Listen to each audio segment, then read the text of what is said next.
আমি এই হাদিসটির প্রেমে পড়ে গেছি।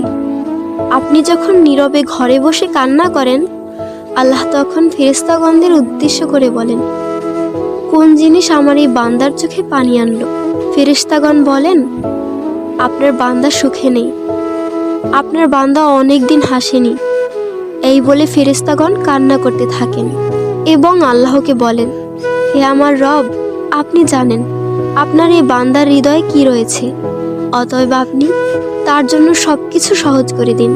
আল্লাহ বলেন, আমার এই বান্দা এমন কিছু জীবন থেকে হারিয়ে ফেলেছে যা সে অধিক ভালোবেসেছিল। অতএব আল্লাহ বলেন, আমি শপথ করছি, আমার বান্দা তার জীবন থেকে যা হারিয়েছে এর চেয়ে উত্তম জিনিস তাকে এনে দেব, যা দেখে দুনিয়া ও আখিরাতের সবাই বিস্মিত হবে। আলহামদুলিল্লাহ।